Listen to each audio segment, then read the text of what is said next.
자, 그리스도인이 된다는 것은 바로 예수 그리스도를 믿고 성령을 받아서 하나님의 자녀가 된다.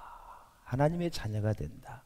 물과 성령으로 거듭나서 하나님의 자녀가 되는 것입니다.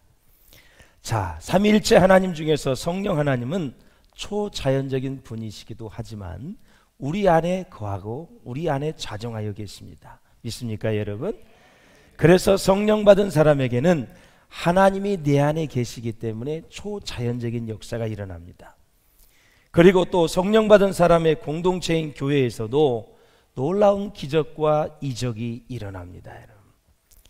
그래서 우리가 이 땅을 살면서 인간이 할 수 없는 일, 인간이 기대할 수 없는 일들이 삼위일체 하나님이 함께 하심으로 역사하심으로 일어날 수 있다라는 거죠. 초자연적이라고 해서 반드시 신비한 일만을 의미하는 것은 절대 아닙니다. 이런 경우도 있습니다. 정말 예수 믿을 수 없을 것만 같은 사람이 예수를 믿습니다. 이건 더 큰 기적입니다, 여러분. 또한 변할 수 없을 것 같은 그 사람이 변하는 것이 놀라운 초자연적인 현상 중에 하나인 것입니다. 봐봐, 비전교회 저 사람 나가더니 아니 사람 됐어, 완전히 딴 사람 됐어, 이런 말을 들을 때가 있거든요. 변하는 것이 큰 축복인 줄로 믿습니다. 뿐만 아니라 끊어지지 않았던 그 악습에서 해방이 될 때 하나님은 살아계셔. 끊어야 될 걸 끊어버리고 정리해야 될 것을 정리하고 하나님의 말씀으로 세워질 때 그것이 기적인 것입니다. 성령 하나님이 하시는 것입니다. 또한 기도를 통하여 질병이 물러가는 것이 초자연적인 현상이고 기적과 이적인 줄로 믿습니다. 사랑하는 여러분, 고린도 교회에는 초자연적인 현상이 정말 많이 일어나고 있었습니다. 이러한 현상 가운데 방언과 예언에 관해서 우리가 오늘 한번 생각해 보려고 합니다. 어떻게 해야 은사를 가지고 교회의 덕을 세울 수 있고 은사를 가지고 어떻게 이웃을 섬길 수 있는가에 대해서 우리는 사도 바울이 말한 그 진리를 알아보고 같이 은혜를 나눌 수 있기를 주의 이름으로 축원합니다. 저는 고린도전서 14장을 읽으면서 느끼는 것이 있습니다. 성령의 나타남은 모든 교회에서 일어나야 된다라는 것입니다. 그것 때문에 여러 가지 문제가 생겼지만 저는 오늘 여러분들이 방언의 은사, 예언의 은사, 지식의 은사, 말씀의 은사, 병 고치는 은사, 믿음의 은사를 비롯해서 방언, 통역하는 은사까지 다 받을 수 있기를 주의 이름으로 축원합니다.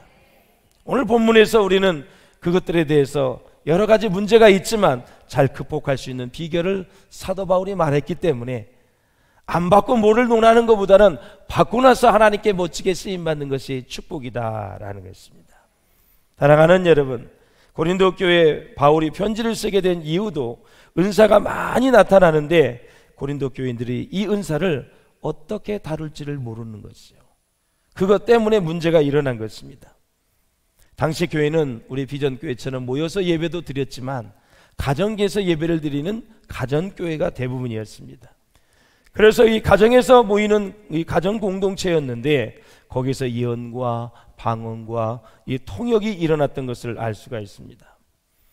자, 이러한 성령님의 초자연적인 역사는 고린도 교회뿐만이 아니라 오늘날 저희들이 섬기는 교회에서도 그렇게 성령의 나타남은 당연하다라는 것입니다.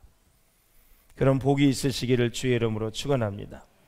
자, 오늘 본문 고린도전서 14장 1절에서 25절까지는 은사는 이 아가페라는 이 사랑이라는 이 사랑을 가지고 이 마음의 동기를 가지고 사용해야 된다는 그 구체적인 원리를 우리에게 말해주고 있어요. 모든 것에 사랑을 실으라고 계속 반복이 되고 있습니다. 사랑이 가는 곳엔 치유의 역사가 일어납니다. 사랑이 있는 곳엔 회복의 역사가 일어납니다. 사랑이 흘러가면 거기에 아름다운 공동체가 이루어지게 되고 사랑이 흘러가는 곳에 거기에 하나님의 사랑이 역사하게 되어 있다라는 거죠. 사랑하는 여러분, 교회도 생명력 있게 살아나고 하나님의 은혜가 넘치고 하나님의 사랑이 넘칠 때 그 우리에게 주신 모든 은사를 하나님의 영광을 위해서 잘 쓸 수 있기를 주의 이름으로 축원을 드립니다. 네. 자, 1절을 한번 보실까요? 1절 시작. 사랑을 추구하며 신령한 것들을 사모하되 특별을 예언을 하라고 하라. 아멘. 여기 신령한 것들은 성령께서 주시는 은사들을 얘기하는 거예요.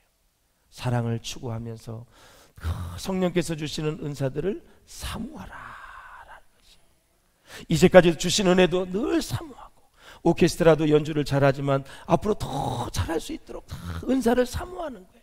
연주를 잘해서 성도들에게 은혜를 끼치고, 그 듣는데 얼마나 은혜가 됩니까, 여러분? 오늘 본문에도 검은고나 피리나 이런 것들이 음을 맞추지 않고 나온다면 그것이 무슨 의미가 있어요, 여러분? 역시 하나님이 우리에게 주신 은사도 우리가 다 아름답게 사용되어질 때, 사랑과 함께 사용되어질 때 의미가 있다라는 것입니다. 자, 일단 바울은 어떤 은사든지 간에 은사를 사모하는 생활을 열심히 하라고 권면을 합니다. 이 땅에 우리가 가지고 싶은 것들이 많이 있습니다. 그런 것들도 중요한 것이지만 하나님이 주시는 은사를 늘 사모하라 라는 거죠. 하나님을 얼마나 깊이 만났으면 이런 고백이 나올까요? 왜 우리는 세상에 좋은 것을 추구하는 대신에 하늘에 신령한 것을 추구해야 되는지 바울은 말하고 있습니다. 세상에 좋은 것은 우리 속사람을 바꾸지 못합니다. 우리의 겉만 좋게 보이게 하기 때문에 바울은 세상에 좋은 것은 일단 뒤로 미루고 하늘의 신령한 은사를 사모하라. 왜냐하면 우리는 이 신령한 은사를 통해서 하나님 앞에서 진정한 보물이 되도록 우리를 변화시켜 주기 때문에 하늘의 신령한 은사를 사모하라.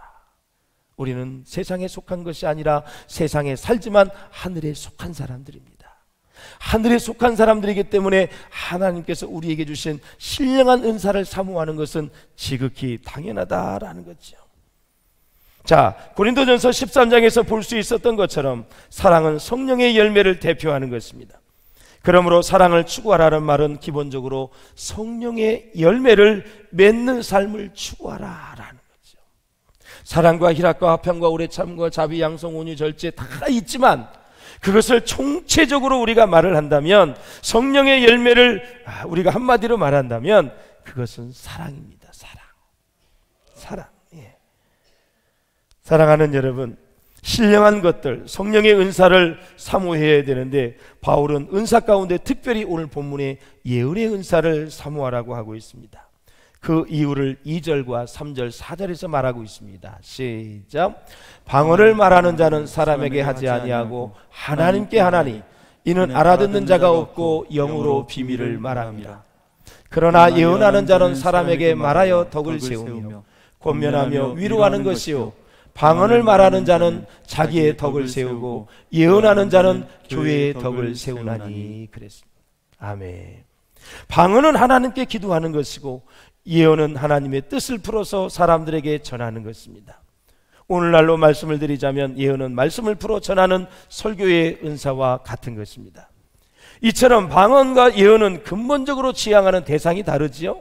방언은 하나님을 향한 것이고 예언은, 말씀은 사람을 향한 것입니다. 방언은 자기의 덕을 세우고 예언은 다른 사람의 덕을 세웁니다. 방언은 주로 기도하는 사람 본인의 신앙을 격려하는 역할을 하지만 예언은 서로 성도들의 신앙을 격려하는 그런 역할을 한다라는 거죠.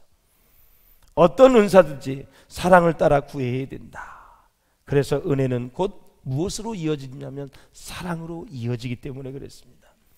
그러니까 이 말씀을 좀 더 논리적으로 여러분께 설명을 드린다면 은혜가 있은 다음에 은사가 있어야 된다라는 것입니다. 은혜를 받고 가슴이 깊은 데서부터 그리스도의 영 성령의 감동이 되어져서 아울러 이 그리스도의 사랑이 가슴에서부터 막 끌어올릴 때, 그때 설교도 하고 가르치기도 하고 봉사도 하고 방언도 하고 예언도 하면서 교회와 가정과 여러분의 직장을 섬길 수 있기를 주님의 이름으로 축원합니다. 사랑은 분명히 하나님의 사랑에 대한, 하나님이 우리를 향한 러브 스토리에 대한 우리의 신앙적인 응답입니다. 쉽게 얘기하면 하나님이 인류를 창조하시고 인간이 죄를 지어서 지옥으로 가는 모습을 보고 하나님이 아들을 보내지 않고는 구원을 얻을 수 없기에 하나님께서 아들 독생자를 보내주셔서 그를 십자가에 못 박여 우리의 죄를 대신해서 죽게 하셨습니다.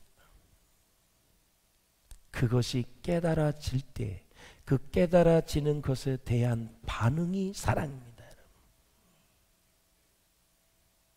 그것을 깨달아지면 그 하나님의 사랑이 내게 점여오는 것입니다. 밀려오는 것입니다. 아, 그렇구나. 주님이 내 죄를 위해서 대신 죽으셨구나. 이것이 깨달아지는 순간 신앙적인 반응, 믿음적인 반응이 사랑이라는 것이죠. 사랑. 그러면 어떤 반응이 나와요? 다 좋은 반응이 나와요. 깨달아졌으니까. 그래서 하나님의 사랑을 알고 감사하는 마음으로부터 사랑은 시작되는 것입니다. 그것이 사랑입니다. 그러니까 사랑은 내가 하는 데서부터 아니라 깨닫는 데서부터 시작이 되는 것입니다. 여러분. 이런 사랑을 따라 예언도 하고 방언을 해라라는 것입니다. 그러면서 바울은 고린도 교회에 나타난 방언의 역사는 못 알아듣는 방언이기 때문에 예언을 하라고 힘쓰라 그랬어요. 자, 예언을 하려고 하라는 게 무엇인지 보겠습니다. 이것은 바로 그리스도의 복음과 말씀을 바르게 해석하여 전하고 가르치는 일에 관심을 가르치라라는 것입니다. 관심을 가지라. 자, 사실 우리 모든 성도들이 목사나 교사나 곧 교역자들이 받은 만큼 충분한 말씀의 은사를 받을 수는 없습니다. 그러나 모든 성도들은 적어도 많은 분량은 아니더라도 어느 정도의 말씀의 은사를 받아서 자신 스스로도 영적으로 성장하고 다른 교인들을 도울 수 있어야 한다라는 것입니다. 그러기 위해서 평신도들도 꾸준히 성경을 공부해서 어느 정도의 실력을 갖추어야 합니다. 적어도 성도들 가까이에 있는 사람들을 도울 수 있을 정도는 돼야 된다라는 것입니다. 그래서 유대인들은 자기 자녀들에게 다 부모님들이 성경을 가르칩니다. 예를 들어서 고린도전서를 가지고 여러분들이 성도들을 또 어린아이들을 여러분의 자녀들을 가르칠 수 있어야 된다는 것입니다. 매주 토요일만 되면 여러분들의 자녀들과 함께 바이블 스타디를 한번 해보십시오. 어려우면 여러분 이제까지 배웠던 내용들 다 여러분 유튜브 우리 홈페이지에 들어가면 다 홈페이지 들어가면 설교를 들을 수가 있어요. 그 본문을 듣고 여러분들이 서적을 사서 공부를 해서 매주 토요일마다 자녀들과 바이블 스타디를 하시길 바랍니다. 그러면 여러분은 가르치는 만큼 배우기 때문에 정말 은혜가 넘치는 것입니다. 이렇게 가르칠 수 있어야 될 정도로 예언의 은사를 가져야 된다라는 거죠. 자, 그래서 가벼운 사안들은 스스로 해결을 하고 어렵고 힘든 문제는 교역자에게 위임하는 것이 바람직하지요. 사실 모든 분들이 성신도들이 여기 와서 주일날 설교하기는 어렵습니다. 예, 너무나 이제 전문적인 지식이 필요하고 그렇기 때문에 그렇지요. 그래서 방언은 성도들이 기도하다가 하나님께 드리고 싶은 마음은 있는데 인간의 언어와 능력의 한계 때문에 답답할 때 자기의 마음을 자유롭게 표현할 수 있도록 하나님이 우리에게 주신 특별한 의사소통 방식이다라는 거죠. 따라서 방언은 그 성격상 하나님을 향한 것이고 자기 자신을 위한 것이지 다른 사람을 위한 것은 아니라는 거죠. 그래서 바울은 방언을 통하여 하나님께 비밀을 말씀드린다고 말씀하고 있는데 바울은 방언을 정말 잘한 사람입니다. 아주 유창하게 방언을 한 사람입니다. 그 증거가 고린도전서 14장 5절에 나와 있어요. 시작. 나는 너희가 다 방언 말하기를 원하나. 아멘. 방언을 모르는 사람이 이런 말씀을 주실 수 있을까요? 나는 너희 고린도 교회 성도들이 다 방언을 했으면 좋겠다라는 거죠. 예. 통상적으로 바울이 비밀이라는 용어를 쓸 때에는 십자가의 복음을 뜻했거든요. 자, 십자가의 복음이 왜 비밀입니까? 구약시대 때는 가려져 있다가 신약시대에 와서 공개되었기 때문에 그렇죠. 그러나 바울이 오늘 본문에서 말하고 있는 비밀은 이런 뜻이 아니라 방언으로 기도하는 사람의 마음속에 숨어있는 일들을 뜻하는 거예요. 방언과 예언이 모두 덕을 세운다는 바울의 말은 바울이 이 모든 두 은사를 모두 유익한 은사로 평가하고 있다라는 거죠. 그래서 방언도 예언도 성도들의 신앙생활과 교회생활에 무너진 것을 수리하고 보강해서 보다 더 완전한 모습을 갖출 수 있도록 도와주는 것이 바로 방언과 예언의 은사다 말씀이다 그랬죠. 먼저 방언은 개인적인 신앙생활이 무너진 것을 수리하고 보강해 줍니다.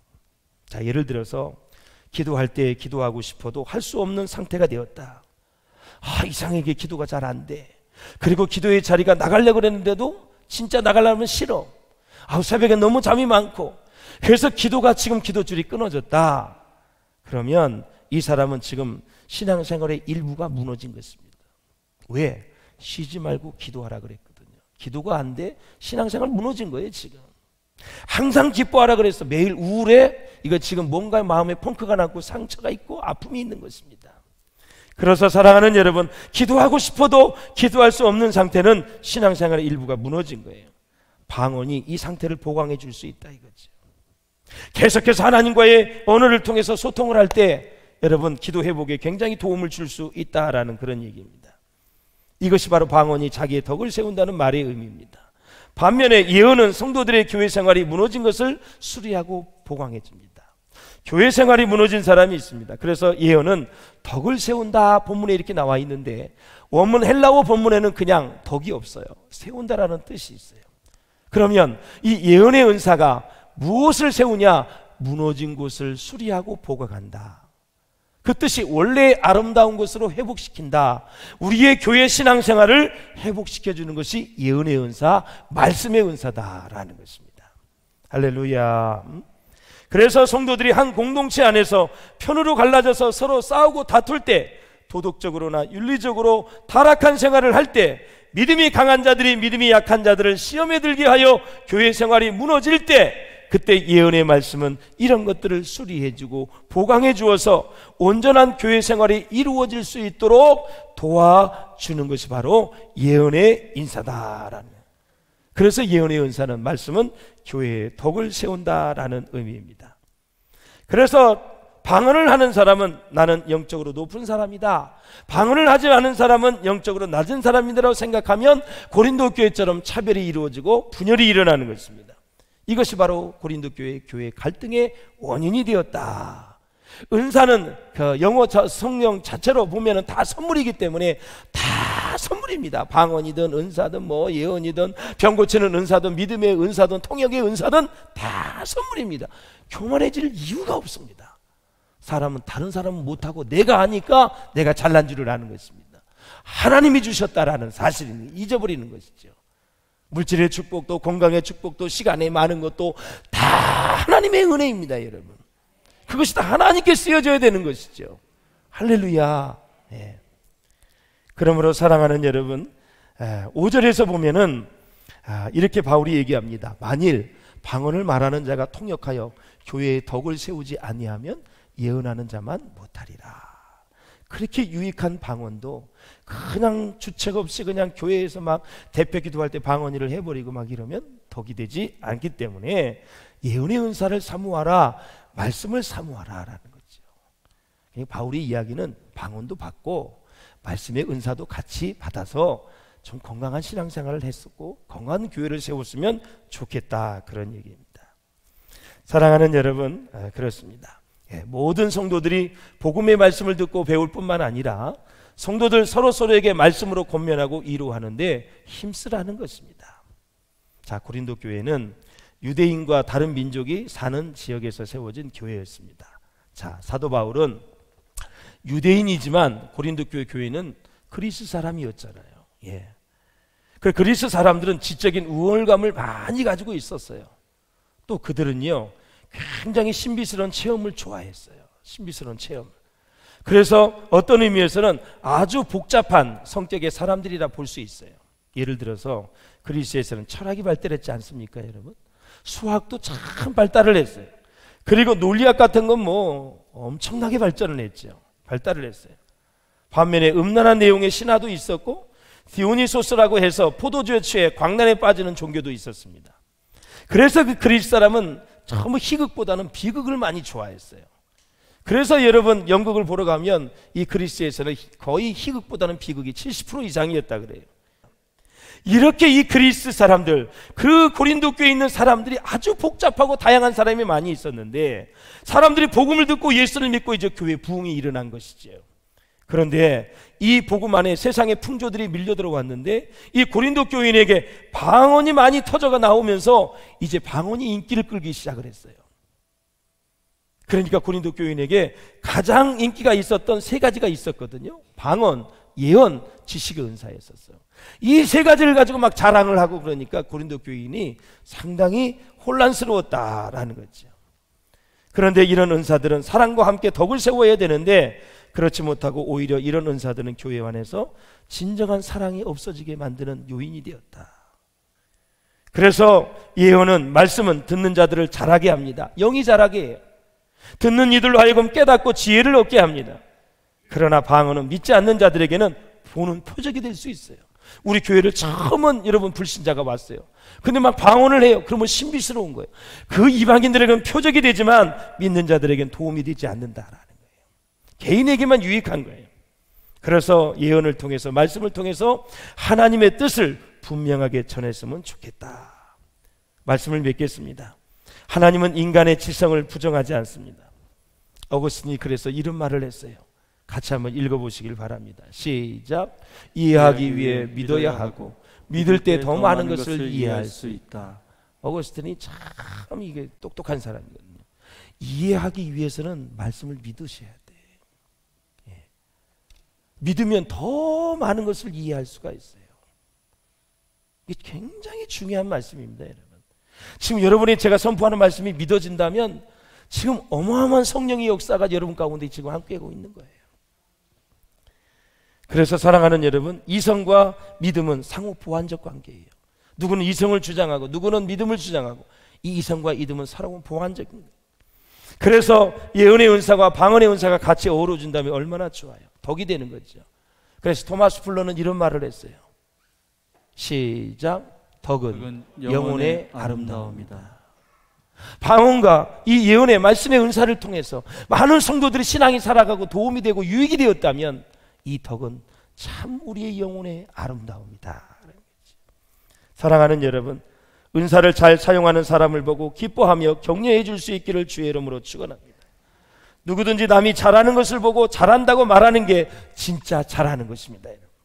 어떤 일을 잘하는 사람들을 볼 때마다 그 장점을 칭찬해 주고 또 다른 사람에게 유통할 수 있는 은혜가 있기를 주의 이름으로 축원합니다. 그럴 때 내 안에서 은사가 개발되기 시작하는 거예요. 한 가지 예를 들고 마치겠습니다. 나는 가르치는 은사를 받고 싶다. 그러면 여러분 어떻게 하셔야 되냐면, 여러분은 학생의 자세로 돌아가야 돼요. 그래서 설교를 듣든 강의를 듣든 이야기의 귀를 잘 듣는 태도부터 가져야 돼요. 그런데 강의를 듣다가 설교를 듣다가 지루하게 느껴질 때가 있어요. 그러면 그 순간에도 어떻게 해야 되냐면, 야, 저분 설교가 정말 좋지 않냐? 진짜 영적인 깨달음을 주는 것 같아. 정말 은혜가 되는 것 같아. 이렇게 계속해서 훈련을 하셔야 돼요. 훈련을 하셔야 돼요. 그래서 은사를 사모하는 사람은 영적 지도자가 한 번 전한 메시지를 많은 사람들에게 유통할 수 있어야 됩니다. 내가 받은 은사, 내가 받은 은혜, 내가 깨달은 것들을 막 유통을 하셔야 돼요. 그래야 가르치는 은사를 우리가 가지고 다른 사람을 가르칠 수가 있다라는 거죠. 사랑하는 여러분, 성령 하나님은 우리에게 은혜를 주실 뿐만 아니라 은사를 더하여 주십니다. 사랑으로 은사를 사용해서 성도와 교회의 덕을 세우시기를 바라고, 교회와 개인의 신앙을 견고히 세울 수 있는 은혜가 있으시기를 주의 이름으로 축원을 드립니다. 비단, 방언, 예언, 이런 통역 은사뿐만이 아니라 많은 은사가 사랑에 실려져서 사랑과 함께 섬길 수 있는 그런 은혜가 있으시기를 주의 이름으로 축원합니다. 이 한 가지만 배워도 돈이 많은 사람은 자랑할 수가 없는 거죠. 섬기라고 주신 책임감이 있죠. 시간이 많은 분들 자랑하지 마시고 하나님의 영광을 위해서 이웃을 섬기는 데 쓰시기를 바라고, 여러분에게 진짜 건강이 있다면 하나님이 지금 여러분의 몸을 붙잡고 있는 거예요. 그래서 그 건강한 몸을 가지고 자랑하지 말고, 막 근육 자랑하지 말고 하나님 앞에 정말 마음껏 헌신하는 데 사용되어지시기를 주의 이름으로 축원합니다. 은사는 선물입니다. 그 선물은 하나님이 주셨기에 하나님께 올려드려야 우리는 정상적인 삶이 이루어지는 것입니다. 그러한 은혜의 성도들이 다 될 수 있기를 주의 이름으로 축원합니다.